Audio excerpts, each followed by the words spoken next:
राजनेता। इन सभी सीटों पर, इन सभी राज्यों पर राज करेगा एक राजनेता जिसका चयन आप खुद करेंगे। लोकसभा चुनाव बहुत जल्द अब आपके खुद के राज्य में होने वाला है, जिसमें भागीदारी लेने के लिए देश के प्रत्येक व्यक्ति को बढ़ावा दिया जा रहा है। जी हाँ, बहुत जल्द अब लोकसभा चुनाव के जरिए आप चुनने वाले हैं अपना खुद का राजनेता, अपना खुद का प्रधानमंत्री।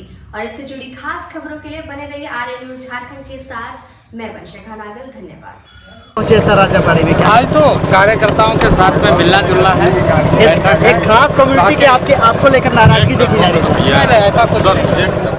नमस्कार, जोहार, मैं पंकज आर्या फिर एक बार आप लोगों के साथ रूबरू हो रहा हूँ। इस वक्त मैं राजाबाड़ी तमाड़ में मौजूद हूँ। मैं आपको बताऊँ कि तमाड़ विधानसभा स्तरीय भाजपा का बूथ स्तरीय कार्यकर्ता सम्मेलन है, जहाँ इस पूरे लोकसभा क्षेत्र के प्रभारी जो है रविंद्र रॉय वो पहुंचे हुए हैं। साथ ही साथ प्रदेश की जो अध्यक्षा है भाजपा की आरती कुजूर वो पहुंची हुई हैं, और साथ ही साथ यहां पर तमाम बूथ स्तर के कार्यकर्ता भारी संख्या में पहुंचे हुए हैं। मैं आपको ये भी बताऊं इस के प्रत्याशी के रूप आके मुंडा हुए हैं, और इस वक्त थोड़ी देर में यहाँ पे सभी को संबोधन करने वाले हैं। तो सीधे तौर पर हम लोग इस संबोधन से जुड़ेंगे। तब तक के लिए आप आर्य न्यूज झारखंड बन रही है। मैं पंकज आर्या आपको रिपोर्टिंग दे रहा हूँ राजाबाड़ी तमाड़।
शक्ति केंद्र के अध्यक्षगण, शक्ति केंद्र के संयोजक, सह संयोजक और विधानसभा के संयोजक सहित पूरे संचालन समिति के सदस्यगण और मित्रों, इस कार्यक्रम में पहले से मेरा आयोजन आने का नहीं कर पाया था, लेकिन तिथि निर्धारित फिर से हुई, क्योंकि बैठक की तिथि 1 तारीख को था, 3 तारीख को हो गई और मेरा भानों का कार्यक्रम है। तो मैंने कहा मैं थोड़ी देर के लिए यहाँ पहुँचूंगा। बाकी विषय पर हमारे बैठक के जो 3 महत्वपूर्ण घटक है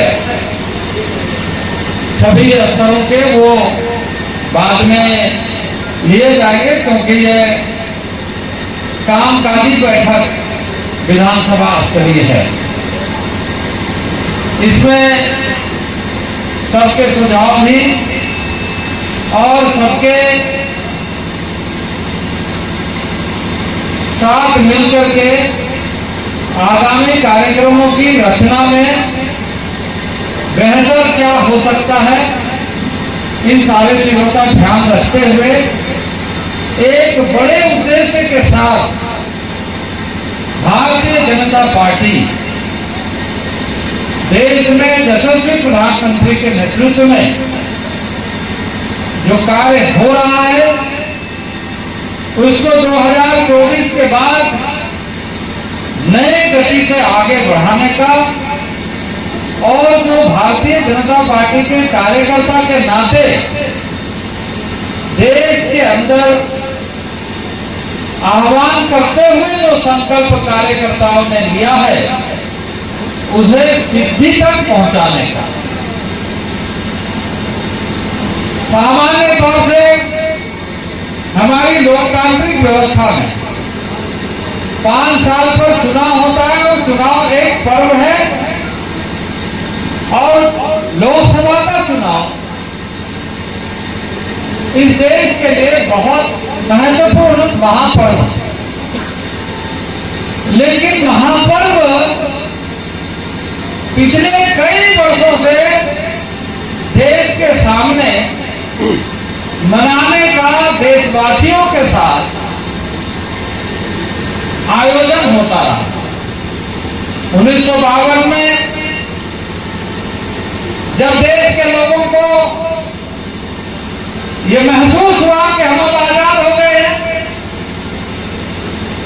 क्योंकि आजादी का 1947 में घोषणा होने के बाद पहला चुनाव था और उसमें हम सब ने, देशवासी ने संविधान को आत्मसात करते हुए अपनी वचनबद्धता के अनुसार ये कहा कि देश के संवैधानिक व्यवस्था के आधार पर देश चलेगा और जनता के द्वारा चुने गए देश के मामले में, क्योंकि लोकतंत्र की बात, प्रजातंत्र की बात और उसके साथ साथ गणतांत्रिक फेडरलिज्म, गणतांत्रिक व्यवस्था यानी प्रांतीय, जिला स्तरीय और उसके साथ साथ पंचायत स्तरीय सारी व्यवस्थाएं खड़ी होगी एक डेमोक्रेटिक सिस्टम के आधार पर। और उसी के दृष्टि से 1952 में पहले चुनाव हुए और 5 साल के बाद फिर से 1957 में, फिर 62 में, फिर 67 में, लेकिन 67 के बाद देश में बहुत बड़ा परिवर्तन भी उसके साथ साथ आया। ये बात ध्यान में आई कि जिन मूल्यों के साथ, जिन सिद्धांतों के साथ, जिन बातों के साथ, जिन सपनों के साथ भारत की जनता ने संवैधानिक आत्मसात करते हुए आगे बढ़ने का संकल्प लिया, उसमें कहीं ना कहीं चूक हो रही है। और 1977-74 का आंदोलन खड़ा हुआ देश में। जयप्रकाश नारायण के नेतृत्व में देश की जनता ने आह्वान किया कि सिंहासन खाली करो, कि जनता आ रही है। पर इसके बावजूद भी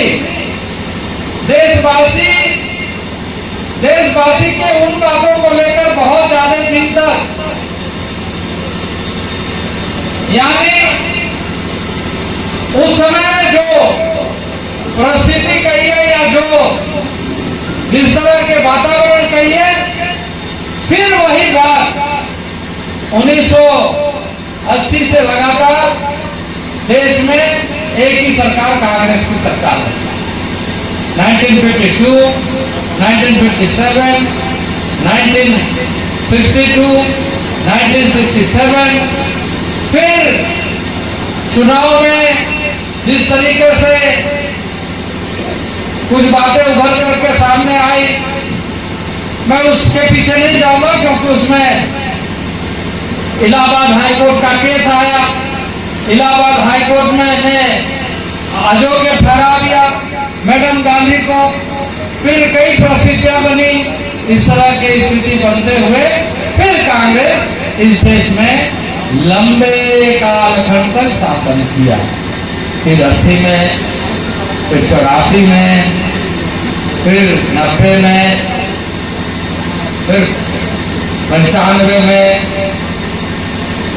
फिर 99 में अटल जी के नेतृत्व में एक सरकार बनी और 2004 तक 23 दलों को मिला करके एनडीए गठबंधन के रूप में यह सरकार इस देश का नेतृत्व किया। उसी एनडीए का परिणाम था कि आज हम गर्व से ये कह रहे हैं, अटल जी के नेतृत्व में चली हुई सरकार के माध्यम से कि गर्व से कहो हम झारखंडी हैं। आज जो कांग्रेस के लोग तरह तरह के बयान, तरह तरह की बातें करते हैं, उनको ये ध्यान में नहीं है कि 1952 से लेकर के 1967 तक और 67 के बाद 72, 73, 74 में इमरजेंसी, फिर 80 के बाद फिर लगातार 1990, 95, 98 में सरकार, ये स्थिति देश में शासनों का चला। अब मैं इस चीजों का उल्लेख इसलिए करना चाहता हूं कि जो लोग इस तरह की चर्चा करते हैं उसको यदि देश की ऐसी समस्याओं के बारे में उसको चिंता रहती है तो वो समस्या का समाधान उस समय ही हो गया होता जिन समस्या को लेकर के आज देश जूझ रहा है। हम तो आज 2024 में गर्व से कह रहे हैं क्योंकि 2004 तक चली, उसके बाद 2004 के बाद 2014 तक किसकी सरकार थी? जरा कार्यकर्ता जोर से बोलिए, किसकी सरकार थी? उनके नेतृत्व में सरकार। मित्रों, मैं ये बात इसलिए कह रहा हूं कि कार्यकर्ताओं के बीच में, हम सबके बीच में यह ध्यान में रहना जरूरी है कि ये देश का चुनाव हो रहा है, देश के लिए हो रहा है और देश में हम सब हैं। देश है तो हमारा अस्तित्व है, इसलिए हम भारत माता की जय बोल के